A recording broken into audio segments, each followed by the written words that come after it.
When you've been married for 10 years, you develop a sharp awareness of the little things, the quiet shifts that go unnoticed by most. A glance that lingers just a fraction longer than it should. A text that invites a casual explanation but doesn't quite sit right. Or, in my case, the sudden appearance of a new perfume every time Sophie went out. I wasn't seeking reasons to doubt her. I loved her more deeply than I could express. We met in college, where she was the light of every room, her laugh infectious, her presence magnetic. When I proposed, I never imagined we'd be anything other than happy. And yet, here we were. It began imperceptibly at first. Small things that didn't seem alarming on their own. She grew distant. Her phone remained face down when she set it down, and suddenly she started working late. Sophie was a freelance graphic designer. Her schedule had always been flexible, but this new routine felt like an excuse. I wanted to trust her desperately, but when she left her laptop open on the dining table one night, something nagged at me. A name popped up in her inbox. Brad. The subject line made my stomach tighten. Miss you already. I didn't need to read more, but I did anyway. It wasn't explicit, but it didn't need to be. I can't stop thinking about this afternoon. You looked incredible in that dress. Let's do it again soon. My hands trembled as I closed the laptop and stared at the wall. The life we'd built together fractured my mind, the pieces scattering like broken glass. I didn't confront her immediately. Instead, I became consumed with finding the truth. Over the next 2 weeks, I spiraled into obsession. I slipped a GPS tracker into her car, synced our phones to the shared cloud account, and, most painfully, began reading her texts. I didn't need to ask. The truth was there, black and white. She was seeing Brad, a co-worker from a past project. Their messages were filled with longing, flirtation, and passion, the kind of passion we hadn't shared in years. The knowledge clawed at me, each message a fresh wound, but I knew I couldn't just confront her with it. I couldn't let her wriggle out with empty apologies. No, I wanted her to feel the weight of her betrayal. I wanted her to face the consequences of what she had done. Sophie's birthday was approaching, and she always loved the celebrations.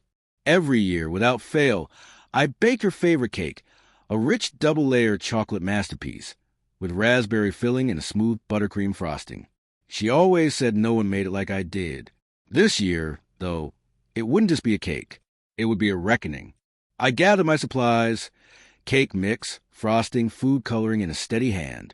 The cake itself would be familiar, nothing out of the ordinary, but once it was baked, cooled, and frosted, I set to work. Using a toothpick, I carefully carved a message into the top layer, then filled the grooves with bright red icing. It took hours to perfect, but by the time I was finished, my hands were steady, the result unmistakable. When Sophie came home that evening, she was all smiles, kissing me on the cheek and asking about my day, acting as though nothing had changed. But I saw the cracks. The guilt in her eyes when she thought I wasn't looking. The way her shoulders tensed every time her phone buzzed. You're going to love your cake this year, I said, my voice laced with bitterness I struggled to mask. She grinned, oblivious. You always outdo yourself. I can't wait. Neither could I. The day of her birthday arrived, and Sophie invited a few friends over for a small gathering. She wore a new red dress, form-fitting and striking, and took extra care with her makeup. She looked beautiful, as always, and the sight twisted the knife deeper. I played the part of the loving husband, chatting with our guests, all the while counting down the minutes until it was time for dessert. Finally, the moment arrived. I brought out the cake, candles flickering on top, and placed it on the table. Sophie beamed as everyone sang happy birthday, her laugh ringing in the air. She blew out the candles, clapping and laughing along with her friends. Go on, I urged, my voice just shy of a whisper. Cut the first slice. She hesitated, her smile faltering as she looked more closely at the cake. Her eyes narrowed. What's this? The room fell silent as everyone leaned in, curiosity rippling through the crowd. On the top layer of the cake, the words Happy Birthday. Cheater were written in red icing, stark against the smooth white buttercream. Sophie's face drained a color, then flamed with a furious red. She stammered, her voice rising in panic. What is this? I crossed my arms and leaned against the table, the weight of my anger making my voice cold. It's your cake. Thought you'd appreciate a personalized message. Her friends exchanged uncomfortable glances, some already shifting toward the door. Sophie's hand shook as she dropped the knife. Can we talk? She whispered, her voice barely audible. Oh, now you want to talk? I snapped, my voice cutting through the air. Didn't seem like you wanted to talk when you were sneaking around with Brad. Gasps rippled through the room. Sophie's best friend, Claire, turned to her in shock. Is that true? I don't know what he's talking about, Sophie stammered, tears welling in her eyes.